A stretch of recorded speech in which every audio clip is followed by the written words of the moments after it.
My family's playful mocking went too far. Nobody expected he'd snap like that. Hey Reddit, a longtime lurker on here, but this is actually my first time posting. I've never been one to share my personal life publicly, but this situation has been weighing on me heavily, and I need to get it off my chest. My husband seems to be done with me. He doesn't want to listen to me, he has blocked me, and he isn't home right now. So, I really don't know what to do. My name is Donna, and my husband's name is Ryan. I'm 27, and Ryan is 28. We've been married for about 2 years, but we've been together since high school. Here's a bit of background just so you understand things from my side. Ryan has always been a bit of an introvert. He's the kind of guy who prefers quiet evenings at home over loud family gatherings. Despite this, he's always made an effort to join me with my family because he knows how much family means to me.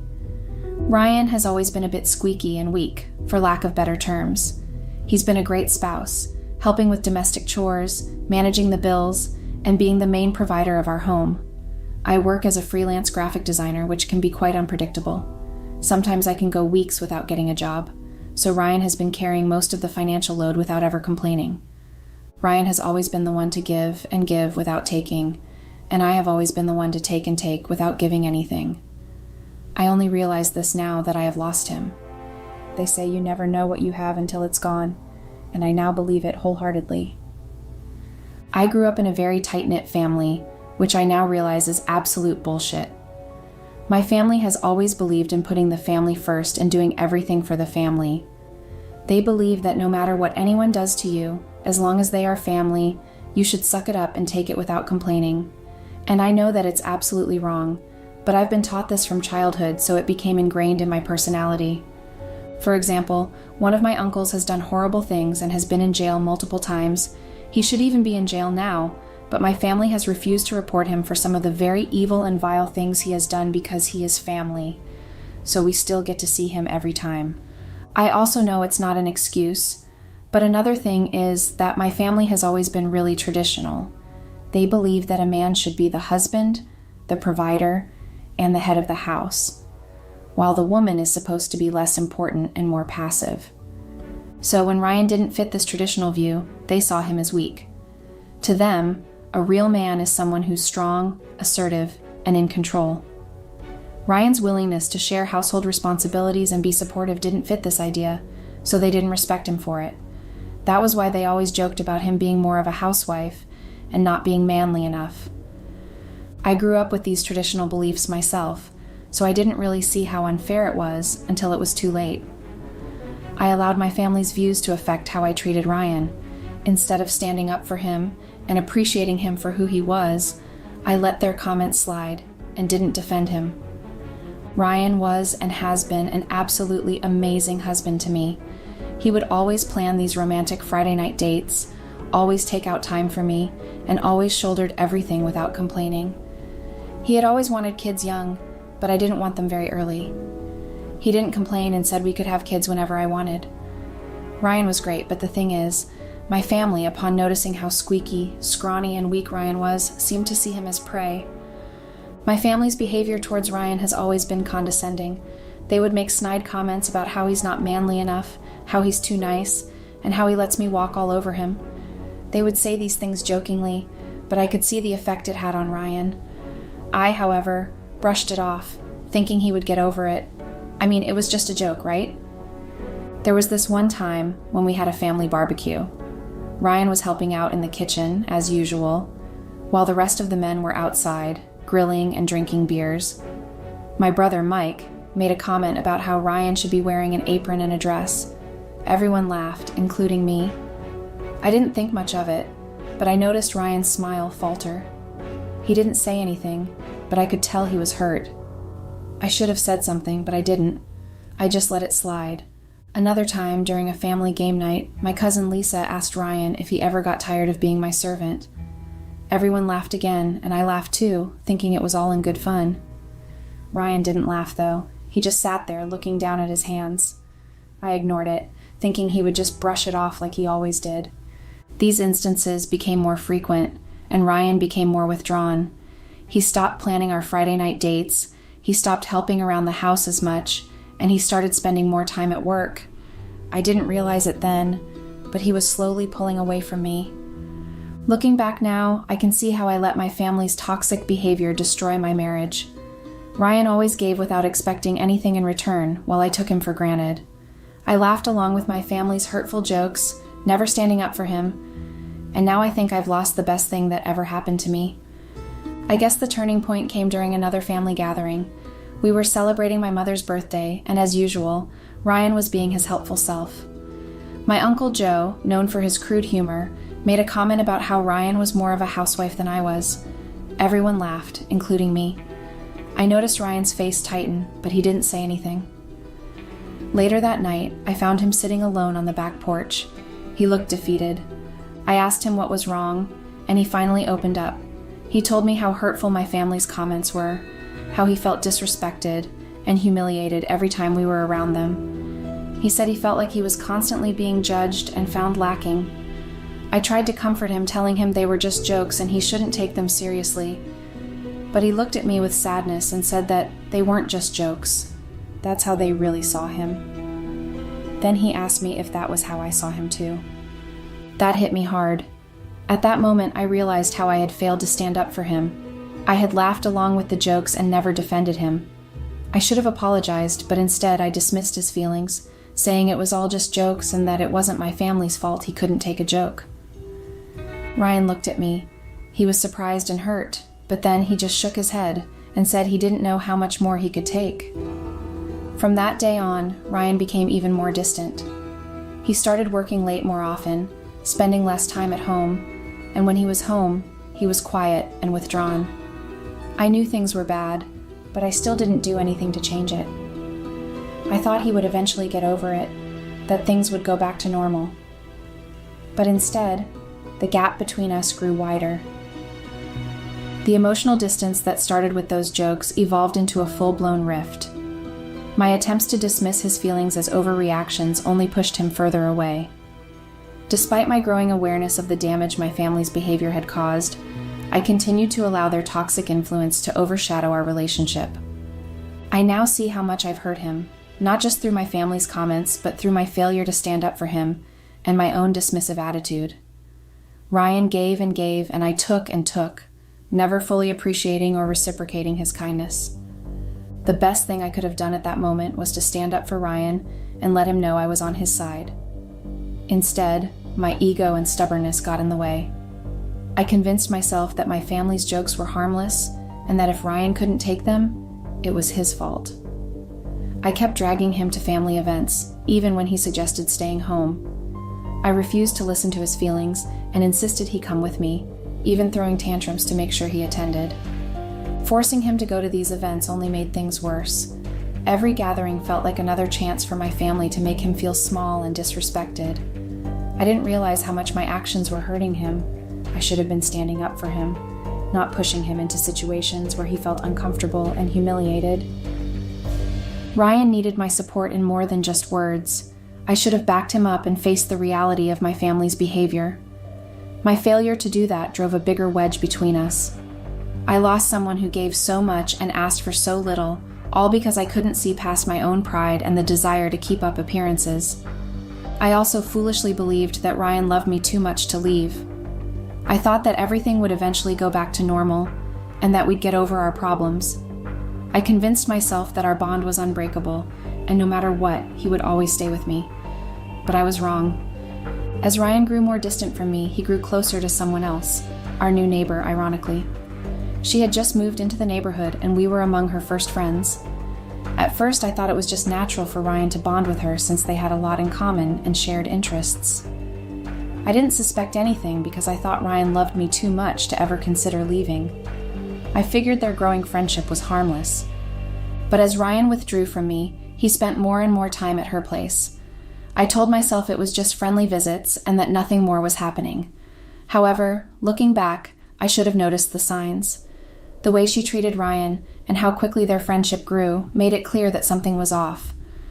Ryan must have confided in her about how he felt, and she might have been the one to encourage him to leave me. The final straw came at my cousin's baby shower. It was a fun event, and everyone enjoyed themselves.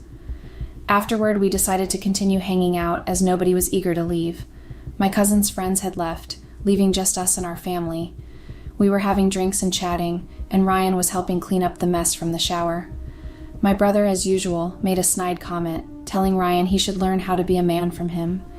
Everyone laughed, and I saw Ryan look at me, expecting me to say something, but I was at a loss for words and stayed silent. Ryan's frustration boiled over. He stood up, walked straight to me, and announced right in front of everyone that he was done. He said he couldn't tolerate our disrespect and the way we treated him. He told me that he loved me, which was why he had tried so hard to fit in, but he couldn't stay in a place where he felt like the only sane person among a madhouse. He said he was tired of being disrespected, tired of being treated like a joke, and tired of being taken for granted. He said he couldn't do it anymore. He said he was leaving. My family was stunned. Ryan had never stood up to us before, so they were stunned. I tried to calm him down, but he was resolute. He said he was leaving, that he'd be packing his things from our shared apartment, and that I shouldn't contact him until he sent me divorce papers. I was in shock. I tried to laugh it off, thinking he was joking, but he wasn't smiling. He said he was serious. He said he was done with me, done with my family, and done with being treated like a doormat. With that, he walked out and drove off. I was left in shock. I was in shock for a few minutes after Ryan left. I honestly didn't see it coming. My family, once they got over their surprise, were just silent. They didn't know what to say to me and eventually started getting up to leave. I ordered an Uber to take me back home. When I got to the apartment, I found it was almost empty. Ryan had already cleared out everything that belonged to him, which meant about 80% of what was in the apartment. I tried calling him, but he wouldn't pick up. I checked our joint account and saw that he had withdrawn all the money, leaving only a small amount for me. It was clear he took almost everything, but I couldn't blame him. Most of the money in that account was his anyway. Even though I hated how it turned out, I knew he was just taking what was rightfully his. It's been a week now, and there's still no word from Ryan. I've been holed up in the apartment, barely doing anything or even leaving the house. I'm so lost and confused. He won't respond to my messages or calls, and I don't know what to do next. I'm just so exhausted and overwhelmed by everything. Update. Hey Reddit. Wow, the backlash has been intense. I kind of expected it though. I'm not completely new to Reddit, and I know how harsh it can be to someone who's in the wrong. I've received a lot of comments calling me an asshole and insisting that my marriage is beyond repair, advising me to just sign the divorce papers. I've also gotten some pretty nasty DMs, which I don't even have words for right now. I'm just so numb and overwhelmed that I don't know how to respond to these messages or comments. I'm disappointed because I asked for advice, but most of what I got was people telling me to lawyer up and end my marriage. I don't really have much of an update, and I hope I'm even doing this right. This isn't my first time on Reddit, but it's my first time posting, so I'm still figuring out how this all works. I found out where my husband went. He's been staying at our neighbor's place. I can't believe it took me almost 2 weeks to find this out, but I've been so isolated in the apartment, barely leaving. When I confronted my neighbor, she refused to let me see him, and my neighbor threatened to call the police if I didn't leave. I'm furious, and I sent a lot of angry messages to Ryan that I now regret. I'm still in shock and just trying to process everything. My family hasn't reached out much, which is both surprising and not. I guess I always thought family would come first, but I've had to confront that idea now.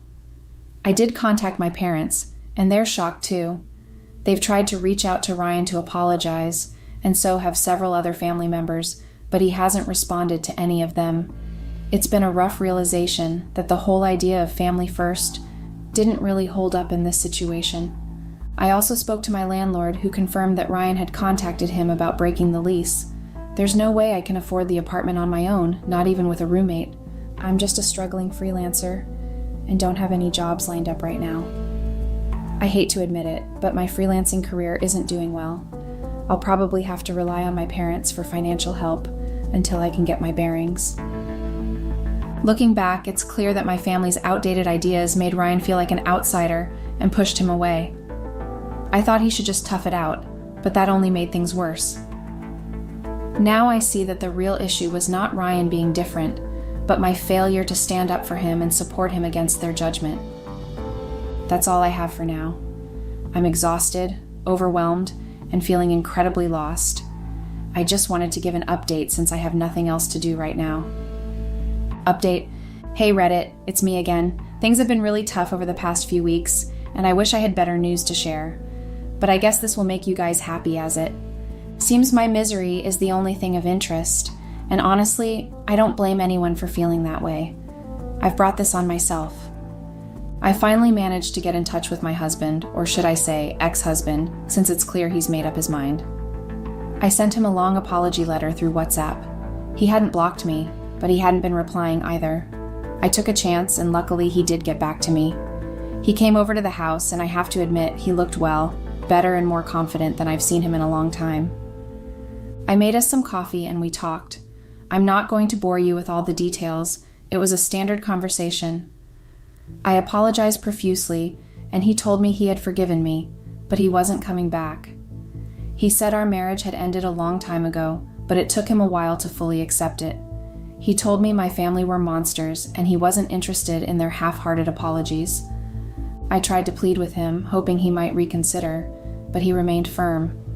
He said he was done and that nothing would change his mind. When I asked about the cheating rumors, he told me he hadn't been unfaithful. He and Ashley, our neighbor who I've decided to name for clarity, hadn't done anything romantic until after he left. He admitted they might have had an emotional affair because he confided in her a lot.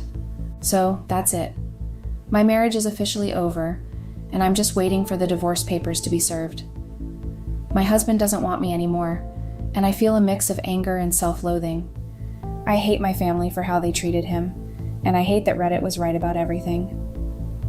Update. Hey Reddit, it's me again. I finally got served the divorce papers yesterday, and let me tell you, it's been a whirlwind of emotions. I've gone from anger to hatred to self-loathing, back to anger, and then to sadness, despair, and even a bit of depression. All in just 2 days, haha. It's been overwhelming. First, for those who actually care about my financial situation and asked about my plans, here's an update. I'm still struggling to find a solid job. I don't have any projects lined up at the moment, but I'm desperately searching for work. My parents had initially agreed to help me, but after I exploded on them, I'm not sure if they'll still come through. If I can't find a job soon, I'll probably have to move back into their house, though I'm not thrilled about that idea. After getting served, I was absolutely furious, beyond angry. I took my phone and let loose in the family group chat. I told them I hated them, blamed them for the end of my marriage, and aired out everything I had been holding in for so long. I even sent a voice note so they could really hear my frustration. I regretted it later, but I didn't delete it.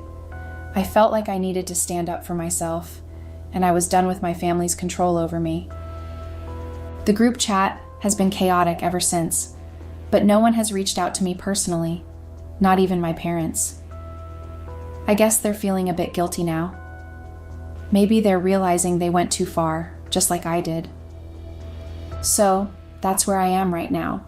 I'll be signing the divorce papers quietly and letting my husband go because he deserves that. This whole mess is my fault, and it's clear he's happier without me, even though it pains me to admit it. I know it might seem silly to turn Reddit into some kind of diary, but I don't have many other outlets right now.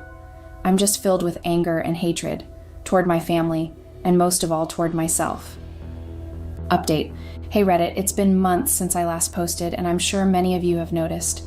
My story has circulated everywhere, on social media, best of Redditor updates, and even in some weird Minecraft videos with terrible voiceovers. The comments have been overwhelmingly negative, accusing me of being a narcissist, blaming me for everything, and saying I deserve all the backlash. It's been a lot to process. I decided to take a break from social media, which has surprisingly been beneficial.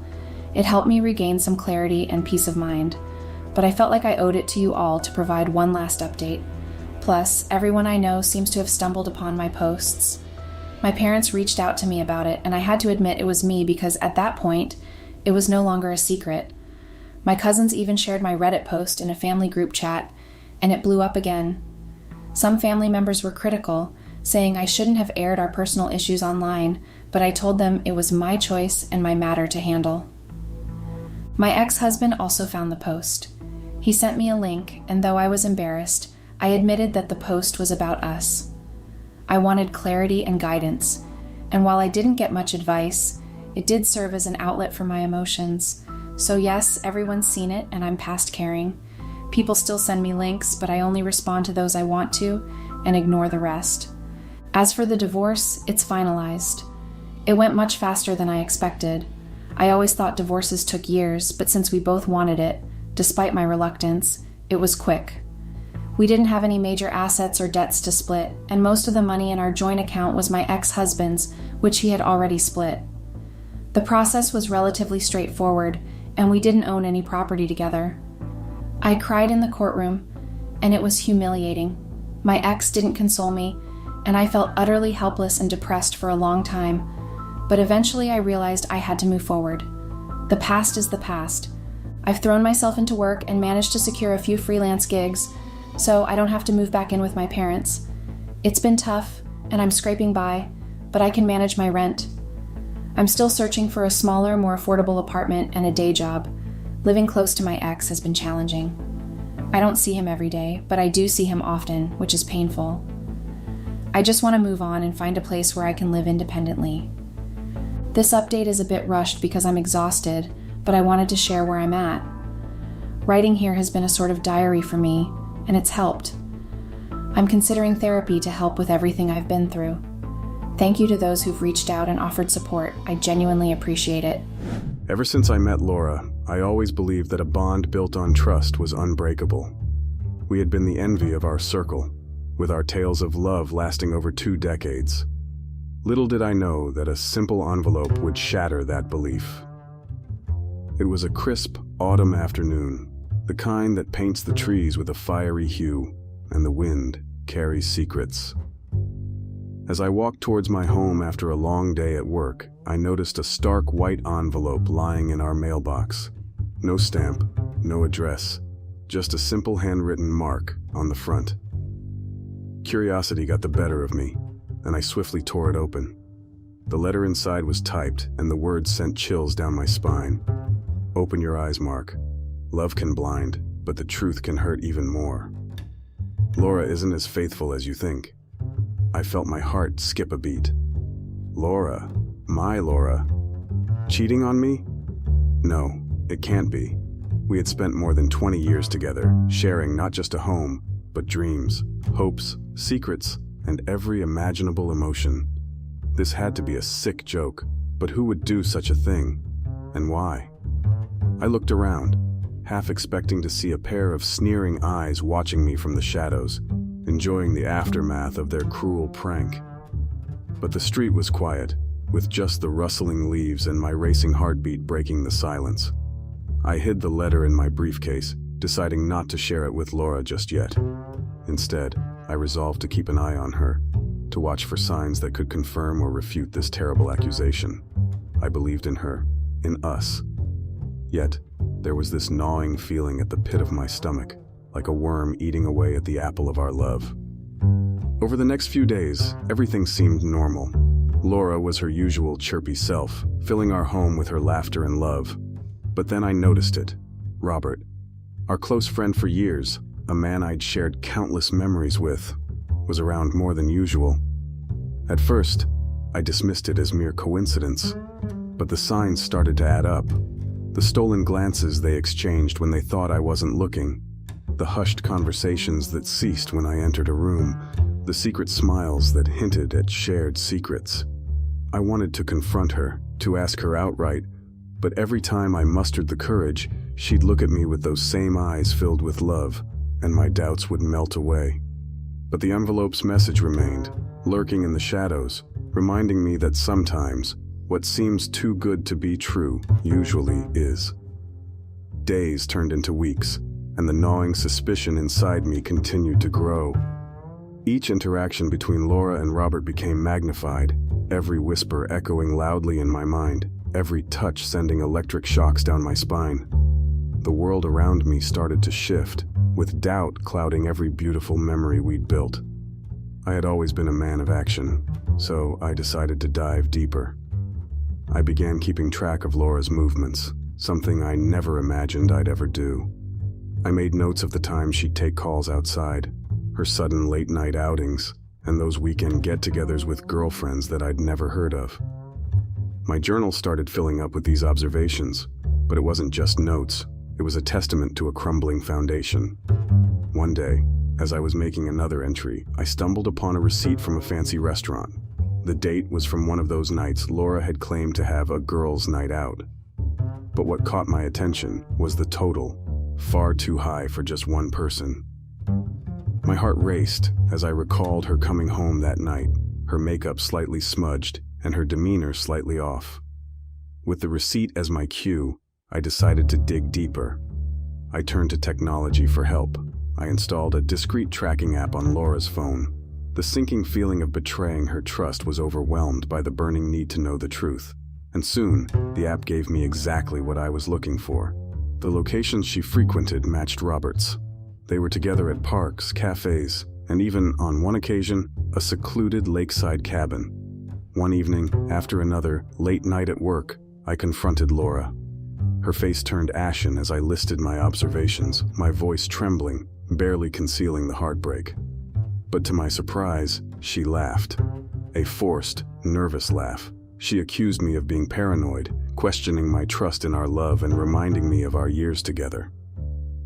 "Mark," she said, looking straight into my eyes, "you're seeing shadows where there are none." Her gaslighting began to make me question everything. Maybe I was being paranoid. Maybe all this was just a figment of my overactive imagination. But then, a ray of hope, or perhaps despair, came from the most unexpected source. Robert's wife, Emily. She called me one morning, her voice trembling. She too had found signs, hints, and whispers of betrayal. She too had been dismissed, laughed at, and accused of being delusional. We were two souls, broken by the same deceit, seeking answers in a world that seemed to be shifting under our feet. Together, we decided to find undeniable proof and confront the liars that had torn our worlds apart. The hunt was on, and the stakes had never been higher. It was on one of those cool, foggy mornings that I found solace in our town's park. The mist clung to the trees, and the world felt muffled, like a scene straight out of a dream. As I walked down the familiar paths, each step seemed to echo with memories of happier times, back when doubt and heartbreak were foreign concepts. Amidst the silence, I heard a familiar voice call out to me, "Mark." Turning around, I saw Jane, a mutual friend of Laura's and mine. With her sun-kissed hair and always comforting smile, Jane had been an ever-present figure in our lives. She'd been there through our highs and lows, our joys and sorrows. She approached, her eyes showing a hint of concern. "You look like you've seen better days," she remarked gently. We sat on a nearby bench, the cold metal, a stark contrast to the warmth of memories associated with this place. With a deep breath, I spilled everything. The letter, the tracking, the confrontation, and the alliance with Emily. As I narrated, I could see a mixture of sympathy and concern in Jane's eyes. When I finished, there was a heavy pause, the weight of my revelations hanging in the air. After what felt like an eternity, Jane finally spoke, her voice filled with a sadness I had never heard before. "Mark," she began hesitatingly, "there's something I think you should know." She revealed that she had seen Laura and Robert together on multiple occasions over the past few months. They had been at cafes, malls, and even at Jane's own birthday party, always finding corners to whisper, share fleeting touches, and exchange looks filled with a secret intimacy. Jane hadn't thought much of it initially, assuming it was just close friendship. But as the instances grew, her own suspicions began to mount. She even recalled a particular evening when she caught them sharing a much too intimate moment in her garden. Jane's revelations were like a hammer to my already fragile heart, but what she said next was even more shattering. Robert was known to be manipulative. In the past, he had charmed and deceived others, leaving a trail of broken relationships in his wake. His modus operandi was always the same: befriend, charm, and then destroy. Laura wasn't his first victim, and if left unchecked, she wouldn't be his last. I felt a whirlwind of emotions: anger, betrayal, sadness. But more than anything, I felt a sense of determination. With Jane's insights, Emily's support, and my own observations, I was building a case. A case not just against Robert, but against the shadows of doubt and deceit that had crept into my life. It was time to bring everything to light and confront the two people who had betrayed me the most. The storm was coming, and I was at its center. The following week, I meticulously planned the confrontation. With Jane and Emily's help, we arranged for a dinner at my house.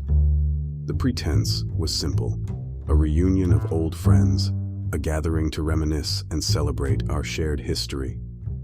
Robert and Laura suspected nothing, or at least they showed no signs of it. The evening started off pleasantly.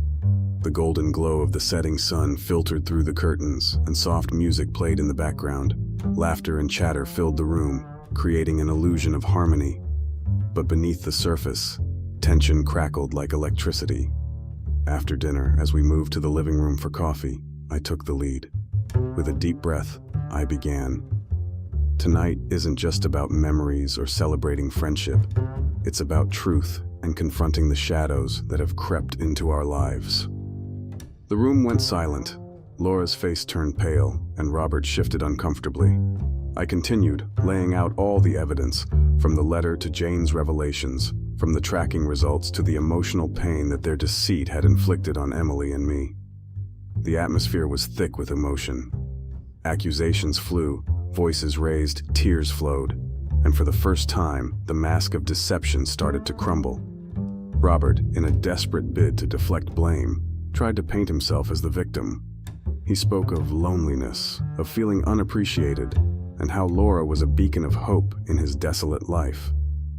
Laura, on the other hand, seemed lost and confused. She alternated between expressing remorse and accusing me of smothering her with my insecurities. She admitted to being swayed by Robert's charm, but also expressed her frustration at feeling taken for granted in our relationship. Jane and Emily were my pillars of support. They countered every lie, every deflection, reminding Robert and Laura of the pain they had caused, the trust they had broken, and the lives they had torn apart. Hours seemed to pass. The room was a battleground of emotions, and the scars of betrayal were laid bare for all to see. By the end, as the first light of dawn started to peek through, one thing was clear: relationships were forever altered. There was no going back, no healing the wounds. All that was left were the pieces of shattered trust and the daunting task of moving forward. As everyone left, the house was eerily silent, but it was also free from the chains of deceit. I sat alone, reflecting on the storm that had passed, feeling both drained and liberated. The confrontation had been painful, but it had also been necessary. The road ahead was uncertain, but at least now it was based on truth. In the wake of that tumultuous night, life took on an almost surreal quality. The town, once filled with fond memories, now bore the scars of betrayal at every turn. Whispers followed me wherever I went, some filled with sympathy, others with morbid curiosity. The first few days were a blur of pain and numbness. Emily and I leaned on each other, finding solace in shared anguish. Our meetings became frequent, and a unique bond began to form between us.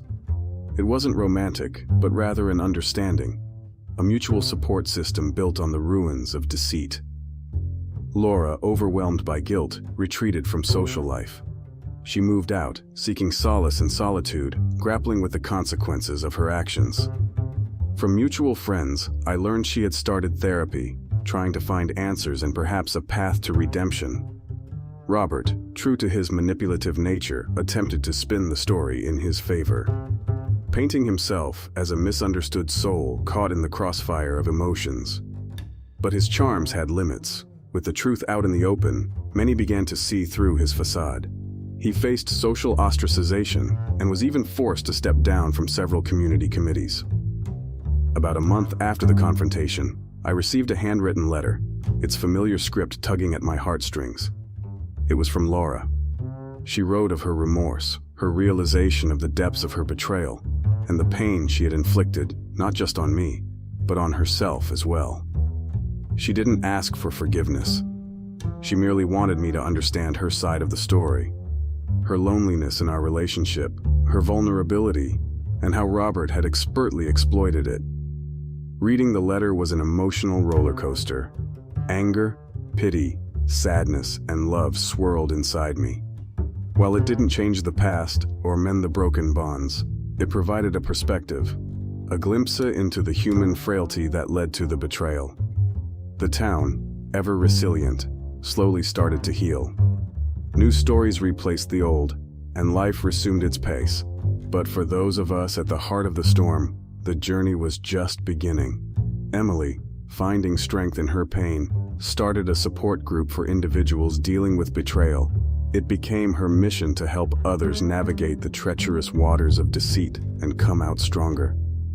As for me, I turned to writing, pouring my emotions, my experiences, and my lessons into words. The journal that had once been a record of suspicion transformed into a memoir of healing. With Jane's encouragement, I even got it published. The book, titled Shadows of Deceit, became a local bestseller and resonated with many who had faced similar betrayals. The final chapter of my story was marked by a simple yet profound event. On the anniversary of the confrontation, I visited the same park where Jane had revealed the truth to me. Sitting on the familiar bench, I took out Laura's letter, reread it one last time, and then set it aflame. As the ashes floated away, carried by the gentle breeze, it symbolized my letting go, my release from the chains of the past, and my first step towards a future of healing and hope.